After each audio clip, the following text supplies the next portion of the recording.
I'm here with my family. We want to say good morning. Good morning. And well, Ron's on his staff meeting conference call, but welcome to everyone. We are so glad that you're here.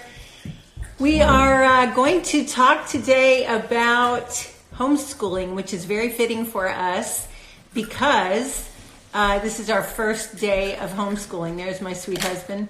It's a team effort around here. As many of you know, I've been hearing from a lot of my friends. We're all kind of stepping into this new era, right? Everything's changing. So much is changing. And we want to say hi. Hi, sweet Monica, Greg, Karen, Kim Ford. We're going to talk to Kim in just a minute. And Angela, we love you, Angela. Oh, Sam, welcome. Ms. Krasuski, she's one of our teacher assistants. And I'm telling you, we are all learning our way with this homeschool stuff. Where's Miss Krasuski? Anyway, get back, honey. Anyway, we're so happy you're joining us, and we're going to have a chat this morning. I am going to ask my dear friend, Kim, to join. And Kim is coming. You ready to see Kim? Kim is Molly's mother-in-law. You know, here she comes. My mom just got on. Hey, Kim. Hey, Matt. How are you? She's going. Can you turn yourself the other direction? I'll turn myself the other direction. Hang on. All right, there you are. Hey, how are you? Good morning, Christian. Bro Christian just joined. Aren't we so happy he's on? Christian! Here, come over here so people can see you. All right. Well, we are Kim, and my dad's on. Yay! All our favorite people are joining us. Grandpa's on. That's right, Asia. And Grandma. Hang on so I get my camera off. Okay. So this go. is a very fitting call with you, Kim, this morning because we started our homeschool today. Okay, honey, that's enough. We started homeschool, and a lot of my friends have been going with homeschooling. We're kind of being forced to do that in New York City and beyond, really all over the country. And I wanted to talk to you. First of all, I want everybody to know that Kim has been one of my very best friends for years. What, Kim, like 40 years now? I think it was like 84 when we met. Yeah. Right? Probably so. And, probably 84. half the crowd watching was barely born back then. But we have been and we were barely born then too, right? Oh yeah, let's be honest with that. But we have been dear friends for so long, and I'm going to turn my volume up so I can hear it. And really, okay, honey, so you got to be quiet if you're going to join. Oh my goodness. I know. Welcome to the chaos. I'm going to turn everybody, I want everybody to see just what my desk looks like here. This is our crazy dining room table, and it is cluttered with our homeschool stuff. Not to mention the rest of the house is a wreck. And I'm learning to live in the chaos, Kim. Yeah. And we're going to talk a little bit this morning about just how you've done it. You have been really my inspiration for so many years. Talk a little bit about, just so everybody gets to know you, talk about where you are right now. I always like to show people, are you in your office? What are you doing?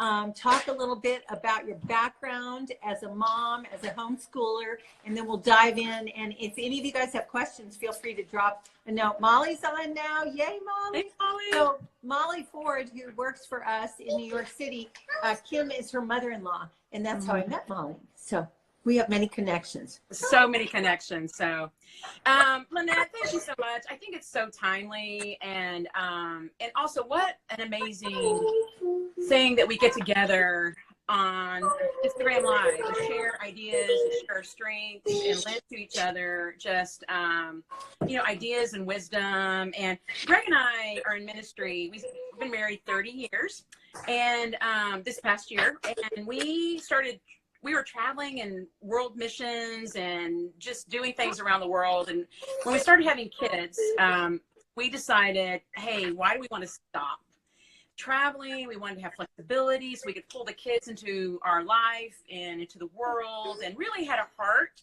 that thought this is a great education. Get to be a part of seeing people the gospel and meeting missionaries all over the world. So we decided to start homeschooling our 5-year-old, which was not a big deal. And it's very different than what you guys are doing right now, because we had some time to think about it. We had some time to plan and kind of go through and mull over curriculum and figure out a schedule. And so my heart really goes out to everyone right now.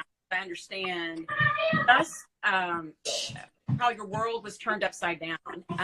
All of our world has been turned upside down, but I've got some encouragement today, because I really do sense that there is such a divine appointment for each of our families and each of our children during this moment. And as I was praying about today, it just really struck me. So we've been homeschooling for finished our 22 year, as the second year this year. And we have graduated 4 from our homeschool. Our oldest daughter, my stepdaughter, we put through Christian school. So we had this advantage of seeing a Christian school. We really believed in Christian education, felt like it was so crucial for the undergirding with our children with a worldview, a Christian worldview. We just saw so many kids getting knocked off their faith, getting knocked out of just leaving the church because they did not have an undergirding of a biblical worldview and just moral worldview. And so anyway, we really wanted to do something unique and different. And so a couple things I just wanted to say, Lynette, is we graduated 4 from our homeschool so far. I have my oldest is 28, married to Molly, and they're in New York City right now. And we have 4 sons, 28, 25, 22, and 19. And so one's graduating from college this May, if there's a graduation, I don't know. And then the other was a freshman in college. And then I have 2 that have graduated from college. I have one in high school right now who's 16. And so just a couple of thoughts, Lynette. One is, and I don't know if you want me just to jump in. Yeah, well, let me make a comment about that, because here's what's I think is very interesting about what's going on right now. Yeah. So we have a lot of people our age dove into the homeschool movement back when, our kids who are now the kids you mentioned, our boys were homeschooled for years too. I mean, there was a mix of education, and that was before I came into the family, but there is this long history, especially for Christians, of homeschooling, long before it was really even the popular way to do it. And yet over the years now, it's become very popular. So many of the kids are actually out of college now and looking back and seeing the advantages of homeschooling. Now you dive into this era where every one of us pretty much across the country now overnight become homeschoolers. Yeah, and it's crazy. And, the comment I read all the time from so many of my friends online is, this is not my thing. And that's what, you struggle because you want to give your kids the very best education you can give them. But when you make a choice to go public school, private school, you're basically saying, I'm going to make that choice. And now, literally overnight, no choice. We have no choice but to do this. And of course, we want to do it well. But now we're talking about people who, like Ron and I, are working our regular jobs. Yeah. Our jobs have gotten greatly intensified because of what's going on. We have little kids in tow around us all the time. Mm-hmm. If we had childcare, many people had their kids in childcare. They have younger kids. They have multiple kids. They have no provision for that. So now all these stress points are coming together at one time. And it is literally almost overwhelming. And then you feel so inadequate and so not qualified, and you're not even really happy about it. And so you've got your own mix. And so here we are, not just wanting to hear today about homeschool, even though we're going to talk about that, but you, Kim, probably more than about any of my friends, there's several of you guys that fall into this category, and you were even saying to me last week, the peace that we can find in the midst of the storm. And I'd love for you to talk, before we dive into the specifics, talk about how do we find peace when it comes to educating our kids in the midst of a storm, in the midst of chaos in so many circles of our life. How do we find a place of peace and confidence that we really are going to be fine through all this? Lynette, I think that's such a great question, because I think it's not something that you seek once, but you seek daily for that place of peace wherever you're at. I mean, if you're in whatever our choices have been in the past, we're still seeking for the peace. And now we're in a world that's been turned upside down. And I was reading today about Moses, and he was taking the Israelites out of Egypt, taken to Canaan. And their whole world had been, I mean, they had seen plagues. They had seen, just acts of horror in front of their very eyes. And the Lord planned a way of escape for them out of Egypt to the promised land. And it was interesting to me, some of the first instructions that he gave them was, hey, teach your children these truths, to love God and to love others, and then tie these truths around your neck. When you walk, when you sleep, when you work, wherever you are, keep those things tied around your neck, because that will never leave you. Yeah. And I think in the midst of this moment, we have to go back to these age-old truths that have sustained humanity and through centuries, really. Nothing. I mean, so that is not changed. And I think for us to think I think we're in this place right now. We know we can't do this in our head anymore, right? We can't do this by rote practice, and we may be really great in certain areas, but those are being tested, and those are being really. We're just being tried, and all those things that we've trusted in. And this is a moment, unlike any other moment I've known, where we've just God is just okay, I haven't changed. I have the same plan that I had for your family a year ago, before you were even born, before your children were even born. I have the same plan in mind for your family and for your children. He hasn't changed his mind on that, right? Mm-hmm. And I think when we get in our head thinking we've got to do it a certain way, we've got to do it the way that we've done it, or it's not going to work. And I think this is a real call back to laying everything down before the Lord and saying, what are your priorities, God? Because what my priorities were a week ago are really different. I'm looking for toilet paper. I've got a dining room table that's not clean anymore, but it's covered with school books. That wasn't in my mind. That wasn't in my plan. And so it is a reshifting, reprioritizing on what's important and what is God. And that was one of the things I wanted to say, Lynette. I think, the biggest thing I think we can do right now to start with is just to pray. It's God, what is it that you're wanting to do right now in my family? We're talking about family specifically, but we've got also work, we've got finances, we've got businesses, we've got all these other points that are really crisis. I mean, everything's in crisis. It is. And I think one thing you said to me last week that really, really helped was you said, that your kids are going to be fine. Mm-hmm. Whether you're doing it perfectly with school or not, your kids are going to be fine. Yeah. Frankly, this morning, there was about 4 things coming in the intersection all at once. And it was right about the time when one of their online classes was starting. And I realized I didn't have the code.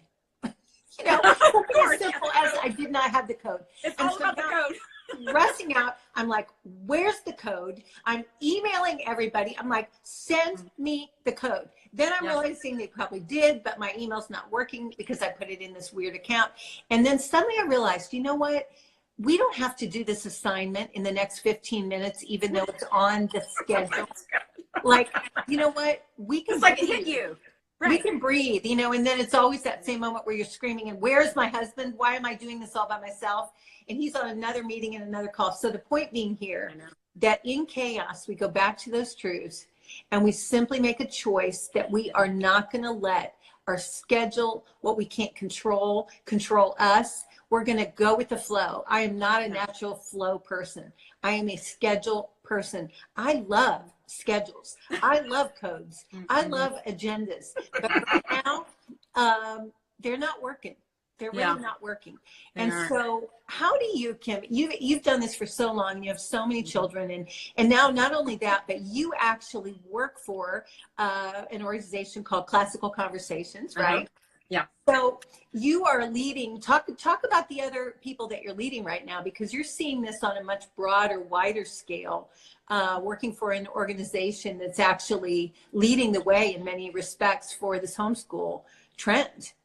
Well, I do. I'm a part of an organization called Classical Conversations. And the whole thought is that there's a couple of key principles that really help me as a parent.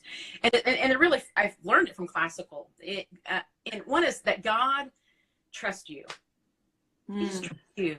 He has anointed you to be the parent of your child. He's given you these incredible gifts, and he doesn't want you to abdicate your discipleship of your children and your anointing to lead them. And also he trusts you to teach them, which is crazy, because I think so often I'm like, I look at, advanced math or, trigonometry, and I think, man, I don't know that as well as it wasn't my degree. But it's like the Lord's like, you know what? I have put in you the ability to learn and to be the lead learner. And so I think that's one of the thoughts that we need to realize, is that we don't have to be masters, but you think about our ability to learn, okay? Your kids, those twins, how old were they, Lynette, when they learned the alphabet song?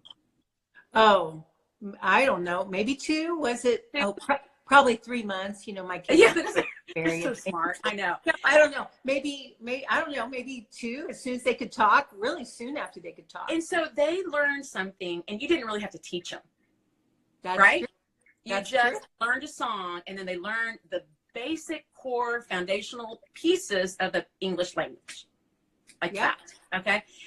But from that, they started learning at some point. They're probably in the process of how to put those letters together, get phonics and sounds, and start learning the principles of reading.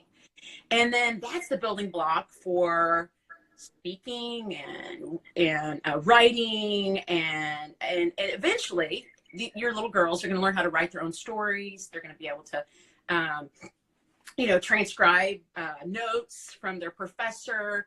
And so learning is just done in layers. And so the thing about learning that I think we forget, and this is a real principle of the model of classical learning, is that we learn in layers. We learn in pieces. And so our kids probably have never had, your kids have probably never had a periodic table for chemistry, right? Right.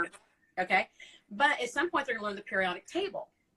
And they have to learn that before they can actually learn how to do chemical equations and chemical equations. So it's just layer after layer after layer.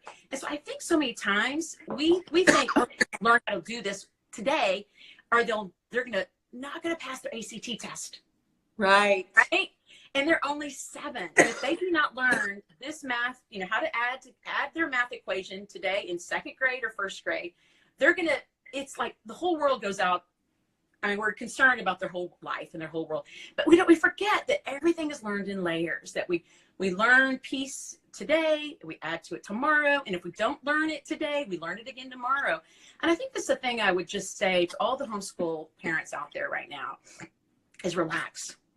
You've got maybe 8 weeks left of school, 6 weeks left of school. You are not necessarily going to be the master teacher, but you can be the lead learner, just to introduce to them the next assignment. And if you don't get it, don't sweat over it. You have tomorrow. And then they have 2nd grade, and then they have 3rd grade. And, our brains are amazing. I mean, just like your kids can learn the Disney songs by watching a movie one time. That is so true. And just their brains are just able to capture things. So I would say for our elementary kids, let them just have fun learning. You probably have a curriculum that you're trying to work through, and, relax in that curriculum. And just like, hey, if we get a piece of this is great. And we have tomorrow, and we have next year, and we have the year after that. So I think that I think the mistake would be trying to recreate in your living room a classroom experience. Oh, that's good. That is really good. I think that because you're not necessarily a 3rd grade teacher or a 2nd grade teacher, but you're the mom, and you know what they know, and you're going to learn it out. You're going to figure it out pretty quick here. And then focus on that thing. I mean, if they aren't really good at math facts, work on math facts. If they aren't really good at their phonics, work on phonics sounds. Have fun with it.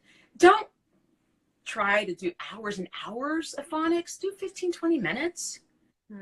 Just kind of work on, this is a great time to supplement.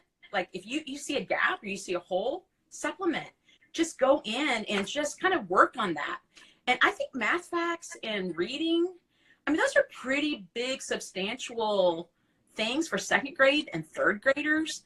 And, using the multiplication tables. And so just take the core elements, and you may, I don't want to get in trouble, but you may throw the curriculum out. There may be something else that serves your family better for the remainder of the year to help you accomplish the goal. The goal is, whatever these goals are. I mean, it may, and I'll just throw out some other ideas here on that might be. Please, that'd be great. Okay. One, I would just say, everybody pray and just say, God, why are we doing this right now? And what are the other things you want us to learn?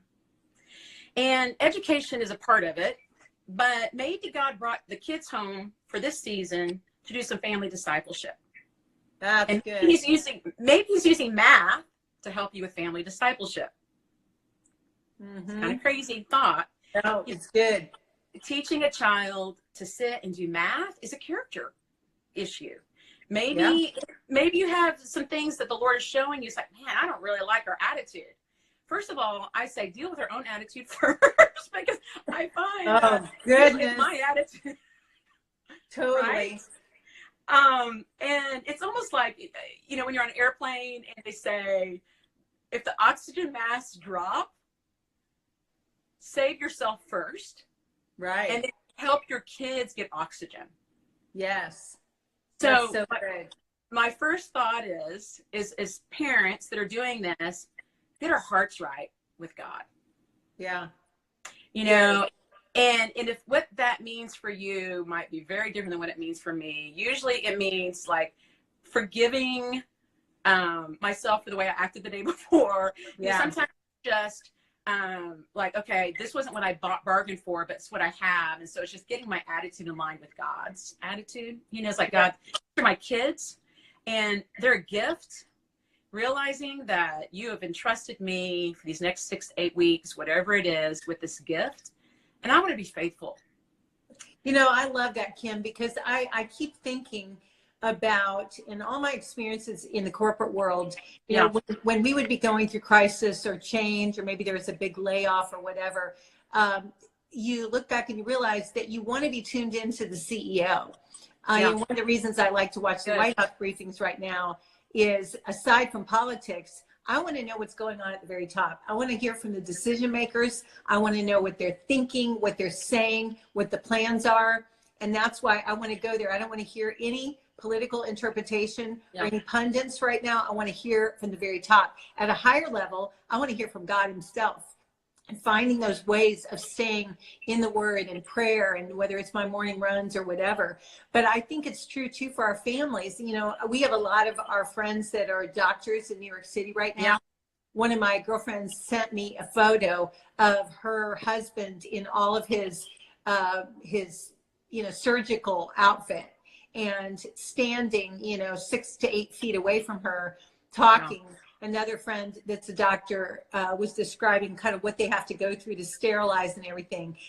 There's a lot of people that don't even have a home life right now. No, there are a lot of people that don't have their kids at home. They're not with their kids because they're serving on the front line. And I just think keeping that very highest level perspective is what I hear you saying. Like, don't let the madness and the agendas and the systems that we're all used to depending on guide us right now, because everything's changed. Well, it has. And also different. Yeah, and don't let it rob you of the gift of the season with your kids. We are always struggling to find that time. Like, we never feel like we have enough time with our kids, and never enough time with our family. And it's like, God is like, okay, it's almost like the Lord is like saying, it's like, hey, don't rob me of my Sabbath.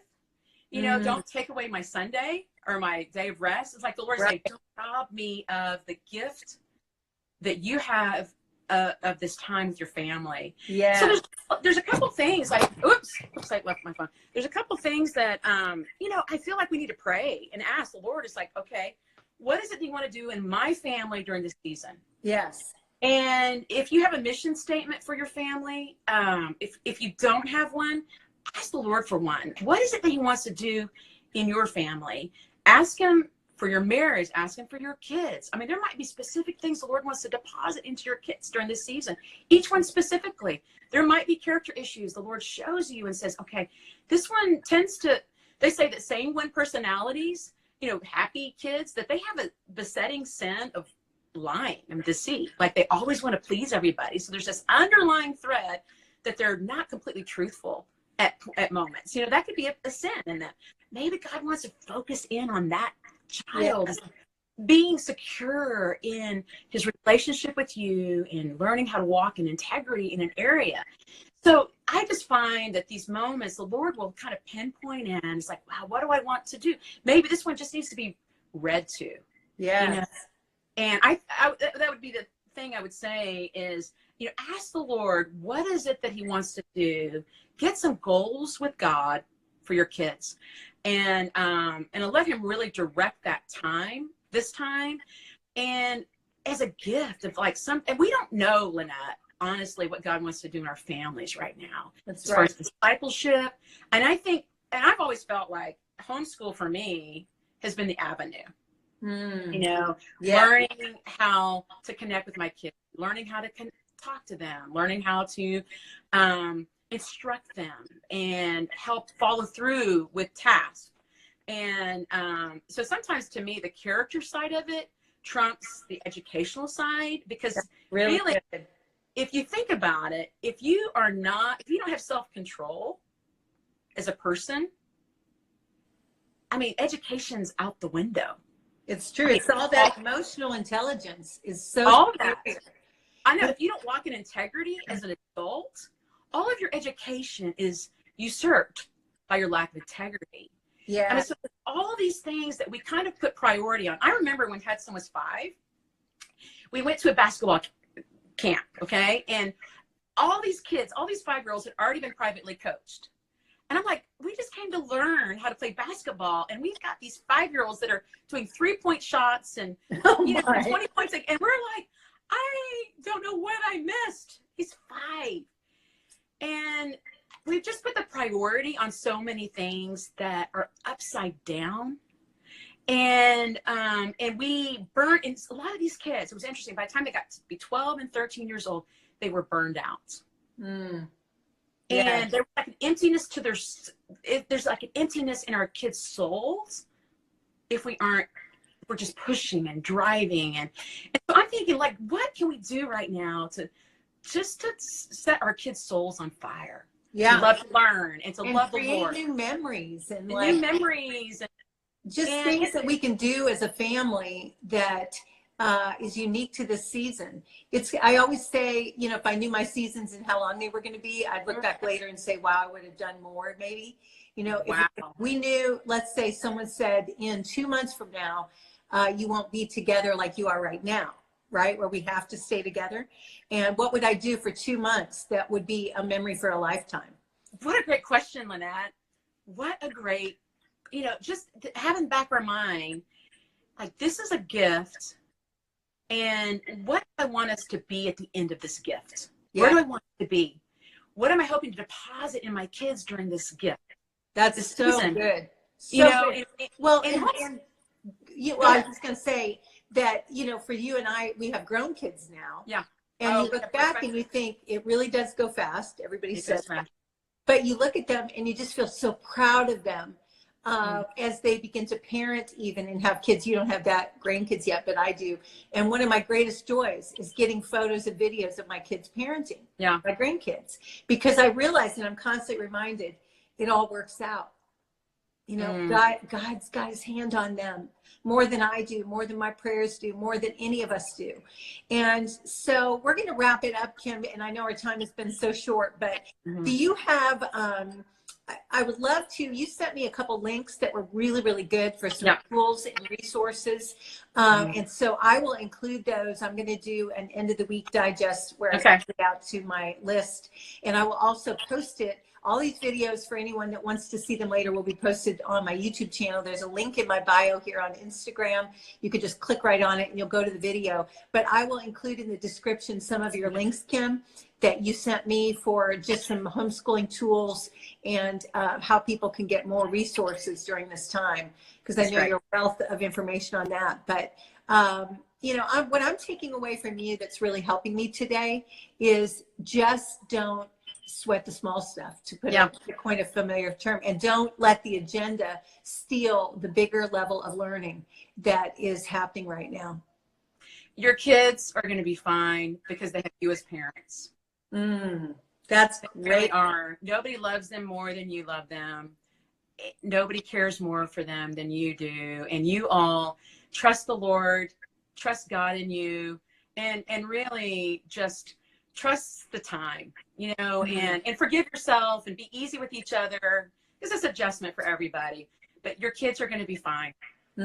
That's so good. Proud of all of you all. Proud of all of you. I'll send you some notes and some other thoughts too. Please do that, and then I'll put those with the video. But thank you guys all for joining. Kim, I love you, friends. Love We'll talk you. soon. You're my hotline when I go stress on my child rearing. I always call you. Oh my goodness. Well, you're mine in other areas as well. So I sure love you. Love you, friends. Okay, Thank you, guys. Wonderful to have you on this morning. Thank you, Sherry, and all my friends that were on. Love each one of you so much. Feel connected across the miles. And I'll see you tomorrow. We're going to talk to Hope Darst tomorrow about her fabulous song, Peace Be Still. She's going to come on and talk about how she wrote that song way before this crisis turned out. And it's really, really going to bless you guys. So have a great day, and we'll see you tomorrow. Love you, Kim. Bye.